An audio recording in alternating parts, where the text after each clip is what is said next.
น้องตุ๊กสบายดีน้องตุ๊กน้องตุ๊กพอสิเว้าได้อยู่บ่หรือว่าบ่มีแรงซ้ก็ได้ำคันเว้าบ่ได้ก็บ่เป็นหยังบ่เว้าก็ได้ให้ผัวเจ้าเว้าก็ได้อืมเอาได้เพิ่นได้บ่ ได้โอ้ หาผัดไข่ยาซะเนาะ เป็นจั่งใดก็อาการเดี๋ยวนี้น้องกระตุกแม่นอยู่ตอนน้องเข้าเลือดทวิตน้องก็คือว่าไข้แน่ได้บ่แล้วประมาณสีเดึกๆหน่อยหนึ่งบัดนี้เทิงสั่นเทิงหยังได้บัดนี้นั่นล่ะข้อยจั่งอยากให้ลองพักเบิ่งก่อนจักคืนหนึ่งมื้ออื่นแล้วตอนเช้าข้อยสิเข้าไปเอาแต่เช้าแนวใดก็ให้นอนก่อนบัดนี้น่ะโดยอย่าลืมกดติดตามเพื่อเป็นกำลังใจให้ผมด้วยนะครับทุกคนขอบคุณมากๆครับพี่น้องเอ้ยสบายดีสบายดีพี่น้อง FC กันเบิดสุขุสุขคนพี่น้องเอ้ยตอนแรกมานี่ก็มีเรื่องด่วนอีกแล้วพี่น้องเอ้ยทางน้องแต่เพิ่นว่าโทรมาให้ไปเอาน้องตุ๊กด่วนตอนนี้เพิ่นว่าแต่ว่าทางเฮานี่ยังคุยบ่รู้เรื่องซ้ำพี่น้องแต่ว่าสัญญาณก็ตัดไปมีแต่ว่าเขาสิโทรเบิ่งอีกเทื่อนึงว่ามันเกิดเรื่องหยังขึ้นจังว่าให้ไปรับเอาตอนแรงแบบนี้นะเนาะบอสก็ได้บอกแล้วคนตอนแรงนะว่าให้นอนเบิ่งจักคืนหนึงคืนหนึงแต่ว่าเพิ่นยังโทรให้ไปรับเอาอยู่เอาก็จะช่วยอยู่ดอกแต่ว่าเรื่องนี้คือสิเป็นไปบ่ได้ดอกเพราะว่าเฮาบ่อยากเอาเพิ่นน่ะออกจากแพทย์จากหมอให้เพิ่นอดเอาซะก่อนเนาะให้เพิ่นอดเอาจักคืนหนึงก่อนมื้ออื่นเช้าเฮาจังสิไปรับเอาไปส่งเพิ่นเนาะที่เฮาเฮ็ดนี่ก็ย้อนเฮาตนสงสารแล้วก็ช่วยเหลือคนที่ทุกข์ยากคนที่ด้อยโอกาสบ่มีผู้ช่วยหั้นนะเนาะเฮาก็เลยยื่นมือเข้าช่วยเป็นบุญของน้องเพิ่นเด้นี่ตอนเป็นบุญของน้องเพิ่นแล้วใกล้สิคลอดแล้วบ่บอสน่ะพอดียื่นมือความเข้าไปช่วยเหลือเลยเนาะบอกเพิ่นว่ามีหยังให้ช่วยก็โทรมาเด้อบอกตอนแรกตอนเช้าเพิ่นก็โทรมาเลยเฮาก็ดีใจอีหลีพี่น้องดีใจที่ได้ช่วยน้องเพิ่นเนาะแล้วก็เฮาอิ่มใจหั้นนะพี่น้องเนาะตอนเพิ่นอยู่เพิ่นก็มีเงินมีคำว่าอยากออกของหมอว่าซั่นเฮาคุยเพิ่นตอนแรกแล้วเพิ่นก็ยังให้ต้องแต่โทรมาอยู่ว่าให้ออกอีกอยากออกนั่นใดก็อยากออกแต่ว่าบอกว่าสิโทรแนะนำให้อยู่ซะก่อนนั่นใดก็ได้เนาะเอ้าเพื่อบ่เป็นการซักช้าเสียเวลาพี่น้องเอ้ยโทรหาทางน้องแต่ก่อนโทรกลับเบิ่งก่อนว่าเป็นแนวใดจังอยากออกนะเนาะแล้วก็เฮาสิโทรประชุมสายอ่าน้องตุ๊กพร้อมคุยกัน3คนเลยเนาะพี่น้องไปโทรเลยโทรศัพท์มีเครื่องเดียวสิเอาเครื่องนี้แหละโทรพี่น้องเอ้ยเอาอย่าพาโทรเนาะบอสนี่ก็อ่าก็เว้าแนวนี้นำ FC นี่พี่น้องเอ้ยบ่แม่นว่าขอจังซั่นจังซี่แล้วแต่ผู้ศรัทธาผู้ใจบุญพี่น้องเอ้ยถ้ามีผู้อยากช่วยเหลือก็ช่วยเหลือน้องเพิ่นแน่น้องเพิ่นก็ยังขาดเลือดเว้าเพิ่นอันนั้นก็ได้พอเพิ่นไปรับไปส่งก็บ่วัดก็นักนำเงินนี่แหละซื้อน้ำมันแต่ว่าบ่วัดก็บ่แค่แล้วตัวนี้เฮาบ่สนแล้วเฮาช่วยแล้วตัวนี้เฮาออกแล้ว500,000ก็บ่ได้ให้ไปมาทดแทนดอกเพราะเพิ่นเฮาออกแล้วเฮาช่วยด้วยใจนะแต่ว่าเรื่องอื่นนี้ตัวอื่นเทื่อซื้อกินซื้ออยู่นะพี่น้องเต้นแล่นนั่นนี่มันบ่มีเงินจะกี่บ่แสนมีล้านหกไปจ่ายบ่พอฮอดค่าของหมออยู่พี่แล้วทางพ่อจ้อยเพิ่นก็ยืมญาติพี่น้องเพิ่นก็ได้เล็กน้อยเพิ่นว่าเพิ่นละจั่นจ้ออยากมาสาเหตุน่ะเพิ่นละบอกให้เพิ่นอยู่เพิ่นอยู่เพิ่นก็อยากมาแล้วโทรบอกน้องแต่โทรขอความช่วยเหลือจากข้อยอีกแต่ว่าข้อยนี่สิให้นอนก่อนเพราะว่าข้อยก็อีตนเพิ่นอยู่ดอกพี่น้อยข้อยก็อยากไปเอาอยู่แต่ว่าเฮาบ่อยากให้ห่างแพทย์จากหมอมื้อเช้าเฮาสิไปรับเอาแต่เช้าๆพี่น้องเอ้ยเนาะอีตนเพิ่นนะครับไปส่งเพิ่นก่อนซอยจนชุดความสามารถเฮานี่แหละพี่น้องเอ้ย โทรหาน้องแต่ก่อนพี่น้องไปจะพังน้ำกันสบายดีน้องแต่ไปดี อ่าตอเป็นจั่งใดย่างหันแน่ล่ะบ่กลับไปแถวเฮือนนี่ใกล้นี่แหละ โอ้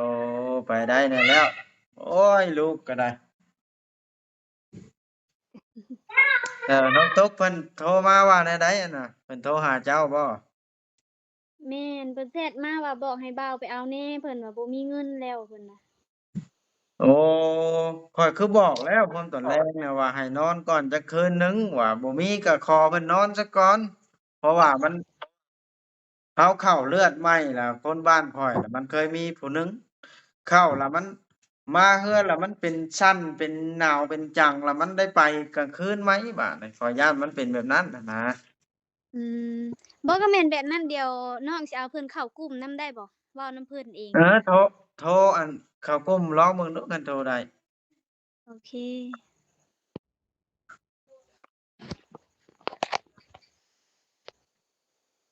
เพราะว่าพวกตอนแรกนี่ข้อยโทร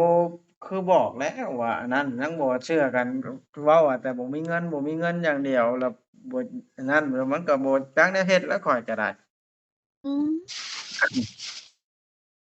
แม่โอ้บ่าวบอสเราถ่ายคลิปเด้อฮะบ่าวบอสเราถ่ายคลิปสบายดีพ่อจ้อยสบายดีโดยเป็นแนวใดก็เรื่องราวนั้นเล่าให้ฟังดูอาการน้องตุ๊กตอนนี้นะไข้แล้วดีขึ้นหลายอ๋อดีขึ้นหลายแล้วแม่นแบบว่าข้อยอยากไปให้เจ้ายิงกล้องยิงเบิ่งน้องนี่ได้บ่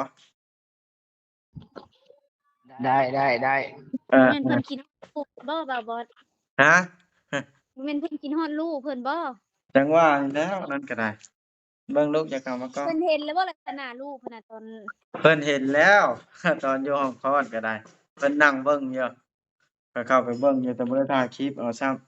ำโอ้เพิ่นบ่ให้ถ่ายดอกอืเวียกเพิ่นมเนาะอ้าวน้องแต่เฮ็ดได้จังนานฮู้แต่ข้อยคือถ่ายคลิปแต่เช้าๆเพิ่นลือบ่ได้จะเบิ่งคลิปบ่มันบ่เด้งขึ้นแล้วก็บ่ฮู้อันนี้ก็น้องโทรมาบอกน้องอยู่พี่เออน้องน้องติ๊กเด้โทรมาบอกเอออ้าวน้องตุ๊กสบายดีน้องตุ๊กน้องตุ๊กพอสิเว้าได้อยู่บ่หรือว่าบ่มีแรงซ้ำบ่ได้คันเว้าบ่ได้ก็บ่เป็นหยังบ่เว้าก็ได้ให้ผัวเจ้าเว้าก็ได้อืมเอาได้เพิ่นได้บ่ได้โอ้ หน้าเพิ่นไข้ยาซะเนาะ เป็นจั่งใดก็อาการเดี๋ยวนี้น้องกระตุกใส่แต่สโลมเก่าโอ้เป็นได้เลือดนะครับเลือดน่ะเลือดเข้าน่ะคอแล้วบ่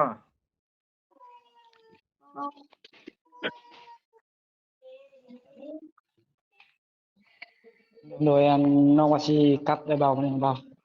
มื้อใดล่ะบ่มื้อนี้แล้วบ่มานี่นะพังข้อยน่ะพังเพิ่นเว้าฟังข้อยเว้าเด้อข้อยน่ะบ่อยากให้กลับปานใดเพราะว่าข้อยสิเล่าให้ฟังคนบ้านข้อยมันมีผู้หนึ่งเพิ่นเข้าเลือดให้ล่ะพากลับมาว่าดีเช้าแล้วล่ะเพราะว่าเลือดมันยังปรับเข้ากับอันผิวร่างกายเฮาบ่ทันน่ะลงตัวหั้นนะมาแล้วมันแม่เป็น นอันนี้ก็แม่นอยู่ตอนน้องเข้าเลือดทวิตน้องก็คือว่าไข้แน่ได้บ่แล้วประมาณสีเด็กๆหน่อยหนึ่งบัดนี้เทิงสั่นเทิงหยังได้บัดนี้นั่นล่ะข้อยจั่งอยากให้ลองพักเบิ่งก่อนจักคืนหนึ่งมื้ออื่นแล้วตอนเช้าข้อยสิเข้าไปเอาแต่เช้าแนวใดก็ให้นอนก่อนบัดนี้น่ะโดยเพราะว่านอนก่อนคืนเดียวหนึ่งเพราะว่าถ้าเอามานี่เป็นหยังขึ้นมานี่พวกเราสิรับผิดชอบบ่ไหวเด้เพราะว่ามันไกลแพทย์ไกลหมอเด้เราสิบ่จักแนวเฮ็ดเลยเด้ขนาดตอนได้ลูกยังเล่นกระวนอยู่เนาะเออขนาดตอนในโลกยังจนว่าสุความคิดแล้วข้อยเป็นจั่งใดเกาะเรื่องราวจั่งอยากมากับเราน้องชัยเพราะว่าเพิ่นว่ามื้ออื่นก็สิได้ใส่เลือดคันใส่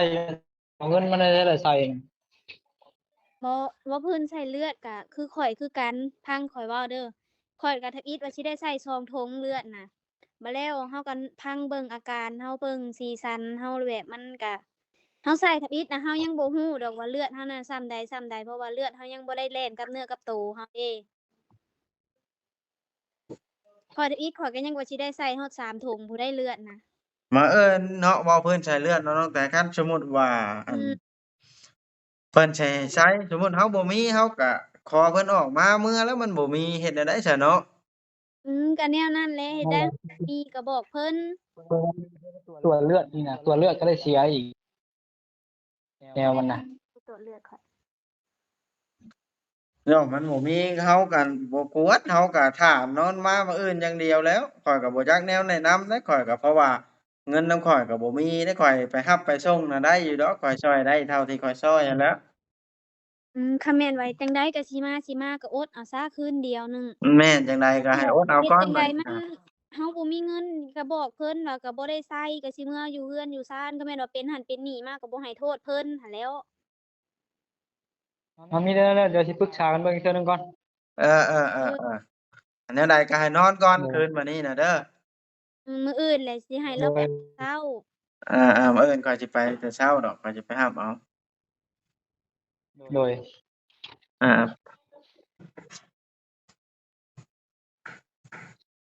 เป็นได้ซะทางลูกเจ้าโทรติดต่ออยู่บ่น้องชัยว่าแล้วก็ได้เพิ่นบ่ได้ให้บ่บ่เพิ่นก็ติดต่อมาอยู่แต่ว่าเพิ่นก็บ่ได้ให้เนาะเออเอ้า กลุ่มทุกเพิ่นได้บ่มีแต่ว่าอดทนเอาเป็นหน้าซะก่อนเด้อเจ้าน่ะเพราะว่าอืมอดแม่เอาแหละอีกคืนเดียวแม่เจ้าเพิ่นแฮ่งเก่งแล้วเลี้ยงลูกเป็น10ล่ะบ่ย้านดอกฝากไว้นำแม่ก็ได้แฮ่งปลอดภัยแล้วเนาะน้องแต่แม่นแล้วแฮ่งมีประสบการณ์หลายบาดนี้อาๆๆเอาคันเจ้ามีเวียกก็วางไปโลดน้องชายเจ้าน่ะข้อยสิลมกับน้องแต่จักหน่อยก่อน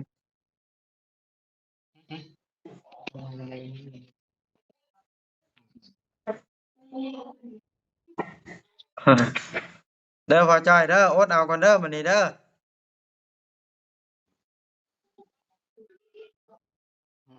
อดเอาคืนเดียวหนึ่งถ้าเฮานอนเป็นเดือนเฮายังอันนั้นเด้โอ๊ยบ่มีเพราะว่าเงินคือกันหั้นแหละข้อยสิเว้าตรงๆซะคันสมมุติข้อยแล่นไปเอานี่ข้อยบ่กล้าแล่นไปเอาเพราะว่าถ้ามันเกิดหยังขึ้นข้อยสิรับผิดชอบบ่ไหวมื้ออื่นเช้ายังว่ามันข้อยได้ถ่ายคลิปแจ้งไว้แล้วหั้นนะแม่นก็เว้ากลางเว้นเนาะก็แม่นความเจ้าอันนี้ก็แม่นบ่น้องแต่แม่นเว้าเทื่อบ่ได้เด้เป็นหยังมาคนก็มันสิใส่เลือดแบบมันช็อกมันหยังเด้สาบัดอาบ่แม่นเด้อว่าข้อยบ่อยากไปเอานะเพราะว่าข้อยน่ะไปเวลาใดก็ได้ทางไปเอานะแต่ว่าข้อยย้านในตัวนั้นล่ะเนาะน้องแต่หรือเจ้าคิดว่าแนวใดน้องแต่เป็นหั้นเป็นนี่กลางค่ำกลางคืนโอ๊ยบัดจักสิโทรอาหาผู้ใดว่าคันแม่นว่าเอาเมื่อเนาะบัดมันบ่เป็นอาซะตอนขี่รถหั้นนะบัดแล้วบัดชุมเจ้าเมื่อเบิดซะบัดนี้โทรหาก็บ่ได้ติดต่อหาไผก็บ่ได้บัดตัวนั้นแหละมันสิอันตรายนะนั่นล่ะเดี๋ยวนี้อยู่นำแพทย์นำหมออยู่ก็อยากให้อดเอาก่อนบ่มีเงินก็เพิ่นบ่ไล่หนีดอกโรงหมอนะเพราะว่าเพิ่นช่วยเหลือคนอยู่แล้วเนาะแม่นเจ้าเห็นบ่เฉพาะตัวพ่อตู้เราอยู่ห้องว่างเฮาพักพื้นนะเฮงกระเต็กอยู่ว่างห้องเฮาอยู่นะแข้งเรานะเราก็บ่ได้มีเงินได้นั่นกะเอาวางโลดพ่อจ้อยเจ้าน่ะข้อยสิล้มกับน้องแต่จักก่อนคันเจ้ามีเวียกไปล้มกันก็ได้อาๆ อืม เออเพิ่นวางไปแล้วบ่วางแล้วเออมีแต่ว่าให้เจ้าน่ะล้มเพิ่นตั้งแต่ข้อยน่ะไปเอาบ่ได้อีหลีตอนแรงข้อยย้านแบบว่ามานำทางแล้วมันอากาศก็ค่อนข้างจะเย็นยันมันเป็นหั้นเป็นนี่นำทางล่ะเทื่อเว้าพื้นให้มาเทื่อเป็นหยังนำทางนี่แล้วมันสิโทษไผซะคันบ่โทษข้อยไปเอามันก็ก็แบบนั้นแหละเป็นเนาะไผให้ไปเอาว่าหมอยังบ่ได้ให้ออกว่าเอาเอาอีกแล้วอีกแล้วอืบัดมเพียงมันคือเก่งกว่าเว้าหมอแท้เว้าบ่ได้ได้บัดเว้าบ่ได้เนาะอังเทื่อบ่แม่นว่าสิน้องตัวเองดอกอังเทื่อรูปแบบมาแหละซอกกลางทางเด้ซะบัดนี้อาอันนั้นล่ะข้อยย้านแท้นะมื้ออื่นเช้ายังว่ากลางเวียงกลางเว้นมันหลายคนเนาะเฮายังได้ถ่ายคลิปมานำ อาอันนี้ผัดเผื่อเขาสิถ่ายคลิปเผื่อสิตัดลงอีกโอ้ยมันก็เป็นตื่นเช้าพู้นแหละคือว่าล้มกันคักแล้วเพราะมันตอนนั้น4โมงแลงก็อ้ายบอกว่าเดี๋ยวให้พักก่อนจักคืนหนึ่งเด้อเป็นหยังขึ้นเพิ่นจังได้เอาท่วงเอาทันนะข้อยบอกเพิ่นน่ะ แล้วว่าค่ำมาว่าโทรหาเจ้าอีกบ่ แม่นโทรว่าให้ให้บ่าวบอสแหน่เพิ่นว่าอันนี้ก็บ่ฮู้หยังเนาะว่าล่มกันแล้ว โอ้ยจักสิเฮ็ดแนวใดล่ะข้อยก็ได้ อืมตนเพิ่นเด้เนาะอยากใช้เลือดอีกก็บ่มีเงินเพิ่นว่าได้ยินผัวเพิ่นเว้านะเพิ่นกำหนดให้ใช้4ถุงแต่แล้วบัดบ่ไปใช้ถุงเดียวบ่บัดฮะบ่น้องว่าใส่ธงเดียวนั่นก็เพราะว่าเฮายังสิได้มาอยู่กลับมันยังสิได้กินน้ำร้อนอยู่เดะเลือดเฮามันต้องมาแม่นบ่คนได้รู้เนาะแม่นแล้วมาปัวแบบอันโบราณให้เฮาเนาะพื้นเมืองอืมขนาดน้องแท้ๆเพิ่นยังว่าสิให้ใส่3ถุงน้องยังใส่แค่2ถุงหนึ่งใส่ตอนผ่าตัดแล้วก็มาใส่ตอนออกมาแต่ห้องผ่าตัดอีซื่ออืมเอ้ยแต่ข้อยก็ดีใจแนวหนึ่งตั้งแต่พาเขาไปมื้อนี้พาน้องตุ้ยไปเจ็บท้องได้ลูกเนี่ยได้บ่ฮอด3ชั่วโมงตั้งแต่ตอนเช้าจนไปโรงหมอนะคลอดลูกก็ง่ายเลยน้องตุ๊กก็บ่ได้สลบบ่ได้หยังนั่งเว้าบ้าๆผลคลอดออกทำอิฐคน อืมคนว่าโตน้อยๆข้อยว่าถือว่าเป็นบุญของเพิ่นเด้อืมบ่ลูกไปกับอันนั้นเดะเนาะหน้าหน้าไข่ตุปุอยู่ลูกก็จักติดได้ผู้ใดข่าวก็ข่าวแต่แท้ บ่ได้ถามหาเพิ่นบ่ซะเทื่อเริ่ม เพิ่นนำพ่อมานี่ เรียกว่าเป็นบุญของน้องตุ๊กเพราะว่ายังมี FC อันผู้ใจบุญอันให้ข้อยเอาเงินเข้าไปให้200บาทเท่านั้นเด้มื้ออืนั้นน่ะมแล้วจังได้ข้อยบอกว่าต้องการให้ช่วยเหลือพาไปโรงหมอแล้วอันบอกเด้ออ้ายสิพาไปนะบอกตอนแรกบ่แม่นฮะ ตอนแรกน่ะเนาะจะบอกกับเขาเบิ่งอยู่ข้อยบอกตอนแรกแล้วว่าตอนเช้ามาบ่ทันแจ้งคักเช้าน้องตุ๊กโทรมาว่าเจ็บท้องแน่อ๋อย้านเพิ่นเจ็บลูกแบบแค่แม่นว่าเจ็บค่อยๆหยังตั้งแต่มื้อคืนนี่พู้นเพราะว่ามื้อคืนนี่ก็น้องก็โทรหาเพิ่นบ่ได้รับสายโอ๊ยว่าเจ็บท้องบ่ว่าแม่นได้รู้แล้วบ่จักว่าเออ อันนี้ก็ เออบ่เจ็บแต่เก่าโทรไปหาเพิ่นน่ะเพิ่นรับสายโลดหั้นนะอ๋ออะย้านเพิ่นเจ็บท้องหรือแบบเจ็บผู้ดีหรือแบบเจ็บผู้ดีอยู่ยากแนวนี้บ่จักเพิ่นจักบ่รับสายว่าคิดหั้นนะอืมๆอาน้องแต่สิบ่ได้มาเยี่ยมน้องตุ๊กบ่โอ้ยบ่ได้ไปดอกมีแต่สิโทรเอาหั้นแหละอาเป็นไดสถานการณ์เจ้าถามเรื่องเจ้าได้บัดนี้ก็มันก็ไปได้อยู่ย่างเองอะไดแม่นแบบว่าบ่ใช้ไม้กันเท้านี่ได้แล้วบ่ได้แล้วโอ้ดีไว้อีหลีซันน่ะเนาะ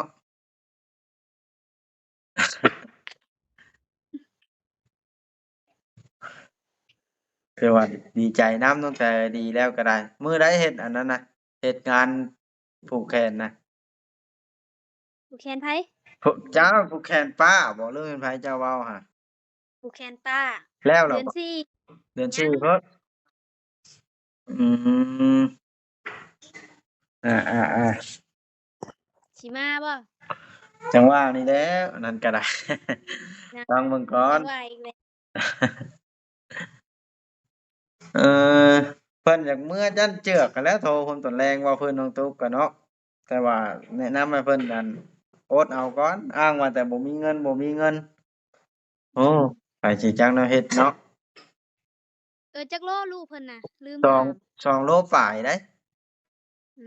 มคือใหญ่แท้ซะคือใหญ่ปกติแท้ปกติหันแบบว่าอย่าคือคนได้อันเป็นเดือนแล้วลูกเรานะเป็นเกี้ยงอือดิ้นเฮ็ดแล้วแล้แต่ปูวอาหันตาเลยเด้ก็มึนมาข้างเบิ่งเป็นเพศหญิงก็ถือว่าหันแล้วใหญ่สมบูรณ์บัดแม่บัดน้อยๆเจ้าก็อันนั้นน้องแต่ลองเอาเบิ่งไหม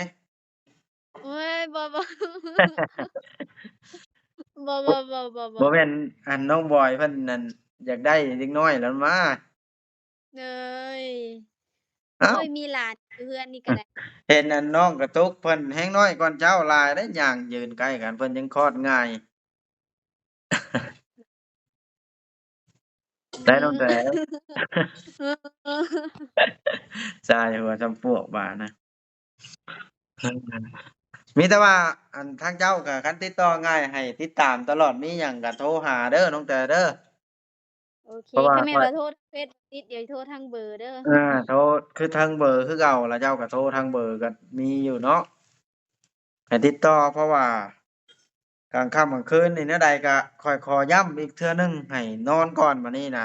คุ้มข้อยให้ไปแม่ข้อยก็บ่ไปบ่แม่นนะว่าข้อยโอ้ยบ่จะช่วยเหลือนะแต่ว่าอันนี้ก็บ่รู้หยังเนาะเขาว่าโทรหาบ่าวบอสนี่ก็อันนี้ก็ไปกดเอาอยู่ในยูทูบพู้นได้เบอร์ก็อาๆๆเพราะว่า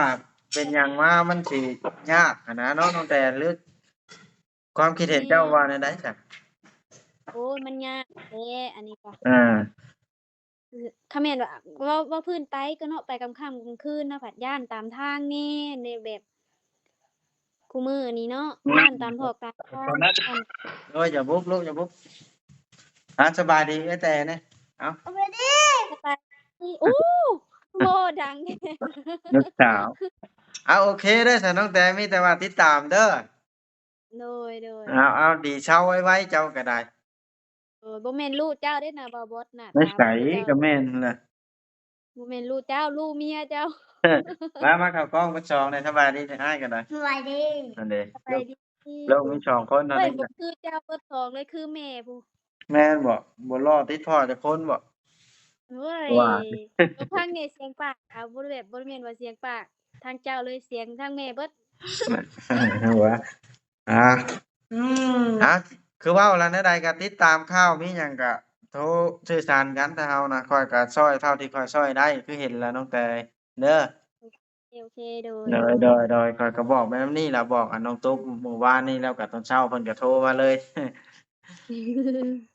โอเคบ๊ายบายอยู่ดีมีแรงโดแล้วยบ๊ายบายคุยกันเด้อโอเค